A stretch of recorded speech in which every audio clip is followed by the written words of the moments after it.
Acts chapter 9, verses 1 to 9, the conversion of Saul, who we later know as Paul. It begins in verse 1. O they Savlos, eti empneon apilis, ke phonu ist tous mathitas to Kyriou. And Saul, still breathing intimidation and carnage against the disciples of the Lord. Saul, we saw earlier, was at the place where Stephen was stoned, and he held the coats of the people that were throwing the stones. And then now he's going to become much worse than he was at the time. He hated Christians for some reason. Whatever people have inside of them that causes them to hate and want to do damage to other people. It's kind of horrible, but it's very common in all the religions, I suppose. Now, Saul was a man that was from Tarsus of Cilicia, which was up north. I believe it was in what's today Turkey. It mentions that in Acts 21:39. And then in Acts 22:3, it mentions that he sat at the feet of Gamaliel, the man who was a rabbi that led the Sanhedrin, and cautioned the people about harming Peter and John because they were preaching the good news of Jesus Christ. But we see, as I went in a few videos past about Gamaliel, how later he existed until the time of the destruction of the temple, and that was the last we heard of Rabbi Gamaliel. And then Paul says that he was a Pharisee and a son of a Pharisee in Acts 23:6. And he was renamed Paul, or Pavlos in Greek, in Acts 13:9. So it says he is still breathing apilis, intimidation. Intimidation, we see where in the Sanhedrin sent out Peter and John with intimidation in Acts 4:17 to intimidate somebody, make them fear by intimidating, telling them something bad is going to happen either to them or the loved ones and so forth. Acts 4:29, it says, And at present, O Lord, look upon their intimidation and grant to your servants with every open manner to speak your word. And this is what they prayed earlier, and now the word is going out, but their intimidation is still getting worse. So he was still breathing intimidation and carnage. Phonu, 54:08, is also used in many places in the Old Testament as murder. It's not always murder, but some places it is, and it could go either way. We see a carnage by the sword in Exodus 17:13 and many other places. This is the main usage of this word. Proverbs 1:28 says, For they, the ones partaking in phonu, I have murder in Apostolic Bible, treasure up for themselves evils. And you could say partaking in carnage. And it continues, proselthon to archeori, having come forward to the chief priest, that is Paul, etisato paraftu epistolas is Damascon, prostas synagogas.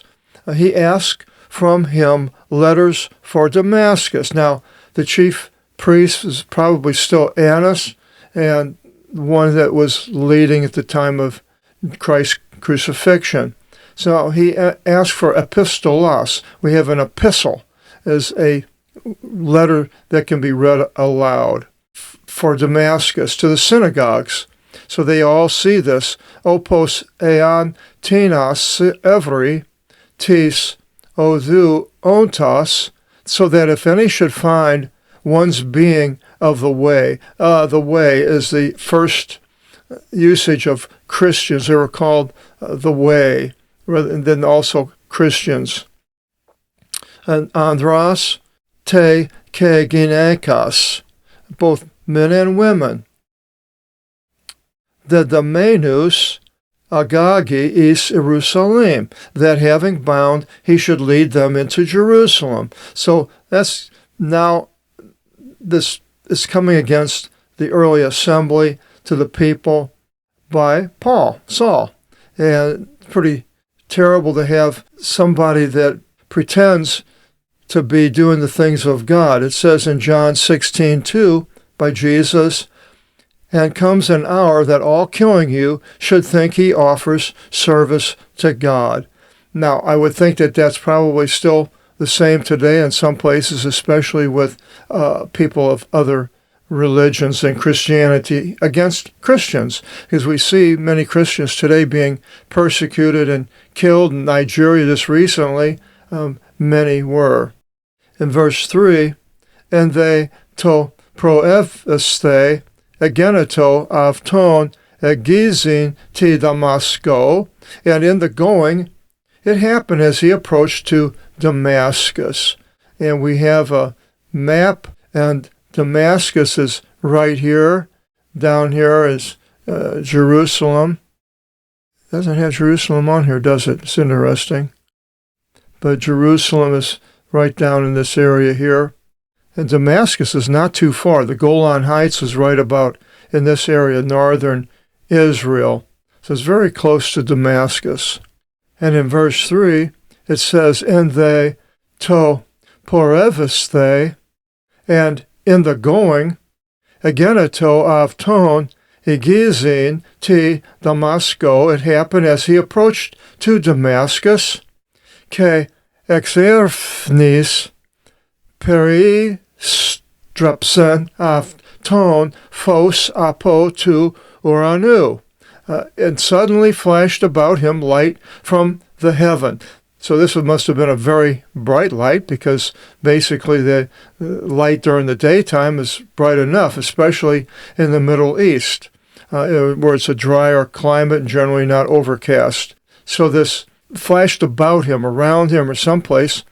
In verse 4, "Ke person epi tigin," and having fallen upon the ground, ikuse phonin, he heard a phonin, a voice.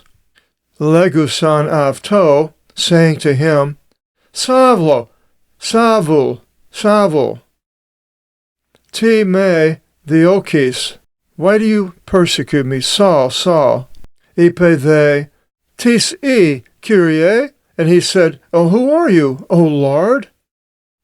"O they, Kyrios ipen," and the Lord said, "Ego imi Isus," and the Lord said. So this shows the divinity of Jesus Christ. "O Lord," and the Lord said, "I am Jesus, on si diokis, whom you persecute." And this account is mentioned in chapter 26, which we'll get to later, verse 12, and in which also going unto Damascus with authority and delegated power by the chief priests, plural, in the middle of the day, in the way I beheld, O king, from heaven above, light, the brightness of the sun, having shone down about me, and the ones going with me. And all of us having fallen down onto the ground, I heard a voice speaking to me and saying in the Hebrew dialect, "Saul, Saul, why do you persecute me? It is hard to you to kick the spurs." And I said, "Oh, who are you, O Lord?" And he said, "I am Jesus, whom you persecute." And so this is his other account of this instance of his conversion. And he says here also, "Skleron si pros kentra lactizin." It's hard to you to kick against the spurs. The kentra, spurs, 27:59. In Proverbs 26:3, it says, "As a whip to a horse, as a spur to a donkey, so a rod to the law-breaking nation." Hosea 5:12, it says, "And I will be as a disturbance to Ephraim, and as a spur to the house of Judah. So something that sticks you and hurts.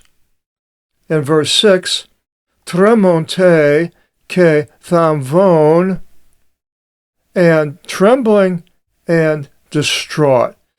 Trembling, something's happening, you start shaking, you don't have any control. Proverbs 104:33 says, the one looking up us upon the earth and making it to tremble, the one touching the mountains and they smoke. That would be Jesus. In Isaiah 66:2, and upon whom shall I look upon? But only upon the humble and unassuming, and the one trembling at my words. So the things that God is telling us, we need to take into consideration, because it's saying trembling at his words when we are afraid, but we see the things that maybe that we're doing or we are doing as not pleasing to God. And understanding the wrath of God and what he can do if we do these things should cause us to tremble and say to ourselves, why did I do that? I need to change, or help me, Lord, or something when that is happening, instead of just say, oh, well, let it fall off you as water off a duck's back. And he was distraught, trembling and distraught, thamvon. Distraught we see in 2 Samuel 22:5, for conflicts of death encompassed me, and the rushing streams of lawlessness made me distraught. So something that causes a person to be worrying, so forth. Daniel 8:17, it says, and he came and stood next to my position, and in his coming I was distraught, and I fell upon my face, just as Paul here, and that was in Daniel, was Gabriel, the angel coming to Daniel. And he said, O Lord, Kyrie te me thelis pise, O Lord, what do you want me to do? Ke o Kyrios pros avton, and the Lord said to him, Allah anastithi ke iselthe is tin polin, but rise up and enter into this city. Get up.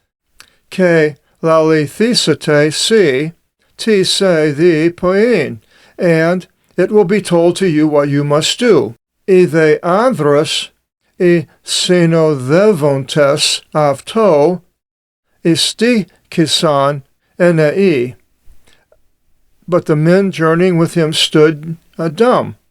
Akuontes men tis phonis, hearing indeed the voice or the sound, midena they theoruntes, but viewing no one, igerthi they o Pavlos apotiskis, and Saul rose from the ground. Aneog menon te ton ophthalmon aftu udhena evlepe, and his eyes having been opened, he saw no one, blinded. We see this in 4 places in the Bible. The first place was the men of Sodom that came to the house that the angels were in and wanted to have relations with him. And this was Genesis 19:5-9. And the Lord brought blindness to the men of Sodom. Of the Assyrians, when they were attacking Israel, God blinded the people, and the prophet led them into Samaria, their headquarters, a capital. It didn't harm them, but they couldn't see. At least they were misdirected.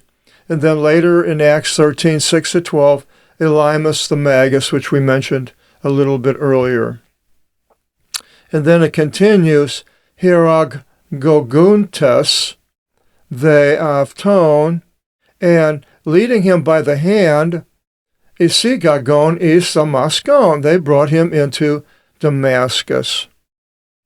Ke in imeris tris, me vlepon ke uk ephaga ude epin.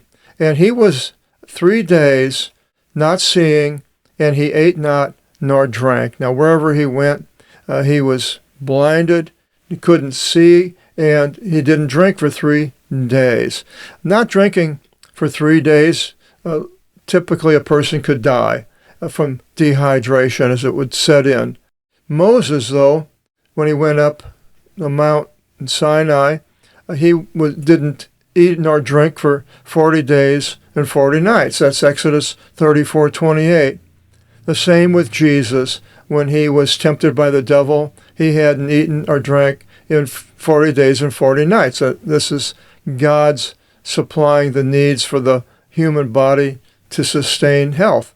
And Jesus in Matthew 4:2 was also 40 days and 40 nights. The story continues in our next section, Ananias and Saul.